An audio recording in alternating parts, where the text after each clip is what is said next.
All right. Gotta ask you guys, Derek, what did you think of Joel reacting to? Now we talked about the 5 personal fouls, but it was just more things where he thought he also very early in the game, one of his first early touches, he thought he should have got a normal Yeah. Joel Embiid call that he typically gets in the Sixers uniform that he did not get in that Team USA number 11 last night. What did you think of his adjustment, if you will, to the officiating, to the Olympic officials? I actually think that foul you're referencing there with the trying to draw the offensive foul, or not the offensive foul, but trying to draw a scoring foul, a shooting foul, that's probably the bigger adjustment for him. That's the one that they really just do not call a lot in these international games. A lot of the physicality varies a little bit league to league.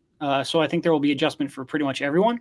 I don't necessarily think the physicality from Joe was I have to adjust to international refereeing as much as like he was lazy and frustrated, and I'm not sure necessarily wanted to be on the court there in the third quarter and was taking some really dumb, bad fouls. I'm not sure that's an adjustment so much as he just had a horrible mindset. That would have been horrible in the NBA. That would have been horrible in FIBA. That was horrible last night. I think it's that offensive, foul baiting that he's not going to get away with nearly as much here.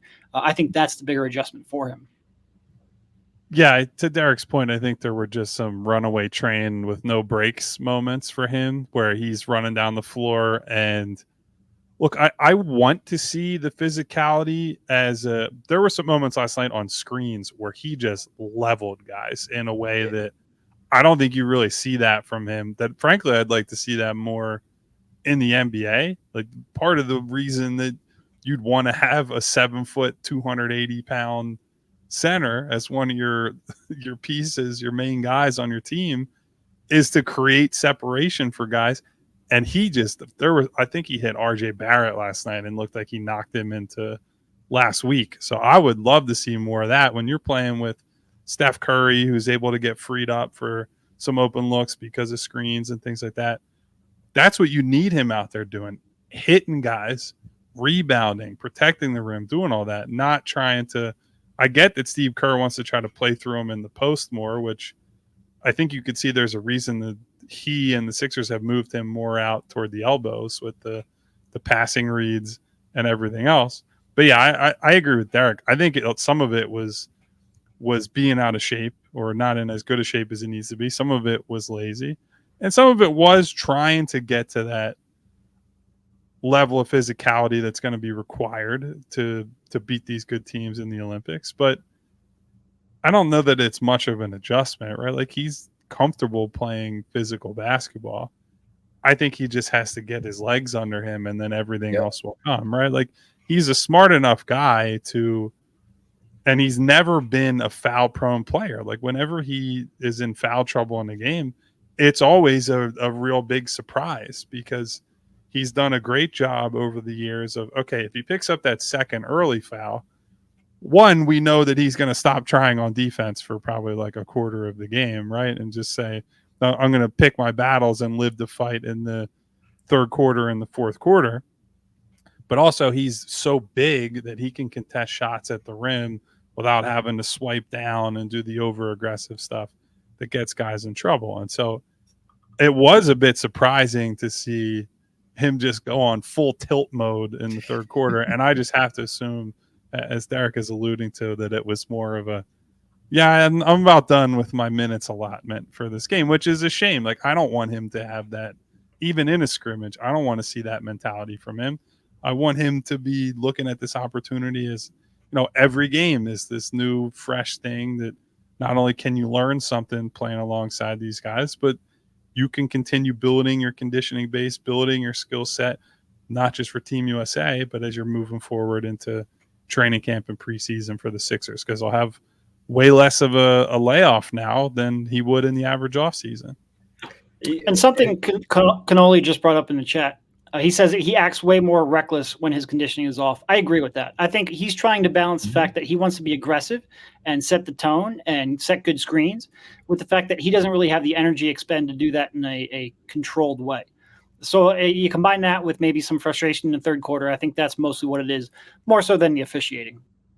Yeah, and even even go back on the other end on the offensive end where he didn't get another way. And this wasn't a foul call or anything. It was just more of he's not where he needs to be. he tried to do his typical rip through against Dwight Powell. Dwight Powell doesn't even play as much anymore for the Dallas Mavericks, but Dwight Powell was ready for it as the game went along, and he stripped him on the way up. He got him clean, knocked the ball out, other way, going candidate for a fast break opportunity.